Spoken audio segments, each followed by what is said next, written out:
عليكم ورحمة الله وبركاته. نحمده ونصلي على رسوله الكريم، أما بعد. رب اشرح لي صدري ويسر لي أمري واحلل عقدة من لساني يفقه قولي. سورہ بقرہ کی آیت نمبر 65 اور 66 کا ذکر آپ لوگوں کے ساتھ کیا جائے گا۔ اعوذ باللہ من الشیطان الرجیم، بسم اللہ الرحمن الرحیم۔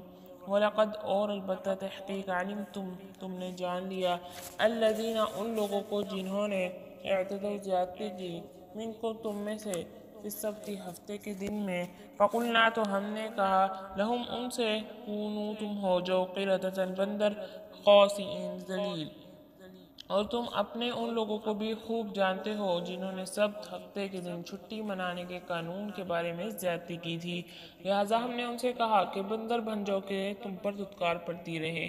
وجعلناها پس چنانچہ ہم نے اس واقعے کو کر دیا نکالا عبرت لمن ان کے لیے جو بین یدیہا اس کے سامنے موجود تھے، وما اور جو خلفہا اس کے پیچھے آنے والے تھے، وموعظۃ اور نصیحت للمتقین متقی لوگوں کے لیے۔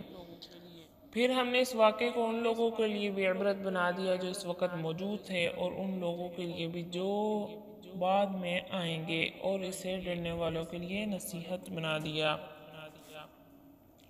اصحاب سبت بنی اسرائیل کو یہ حکم دیا گیا تھا کہ وہ ہفتے کے دن کاروبار نہیں کریں گے بلکہ چھٹی کریں گے، اور اس دن آرام اور اللہ کی عبادت کیا کریں گے۔ اور تورات میں بھی یہ وضاحت ہے کہ جو شخص اس مقدس دن کی حرمت کو توڑے گا وہ واجب القتل ہے۔ لیکن یہود پر اخلاقی انحطاط کا دور آیا تو یہود اس دن کھلے بندوں اپنا کاروبار جاری رکھتے اور تجارت وغیرہ کیا کرتے۔ اس سلسلے میں سورۃ اعراف میں ایک مخصوص بستی کا ذکر بھی آیا ہے جو سمندر کے کنارے آباد تھی، اور ان لوگوں کا پیشہ ماہی گیری تھا، لیکن اکثر ایسا ہوتا کہ 6 دن تو مچھلیاں پانی میں چھپی رہتی اور ہفتے کے دن پانی کی سطح پر سینہ تان کر تیرتی پھرتی۔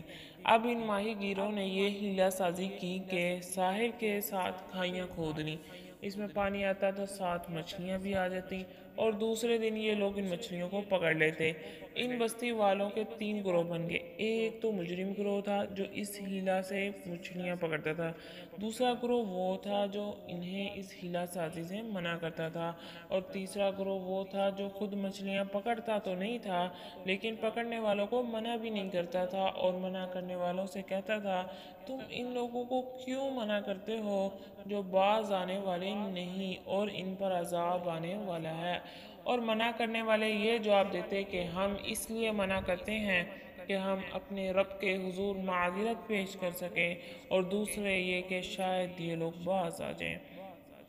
پھر جب اس قوم پر عذاب نازل ہوا تو عذاب سے صرف منع کرنے والا گروہ بچا لیا گیا۔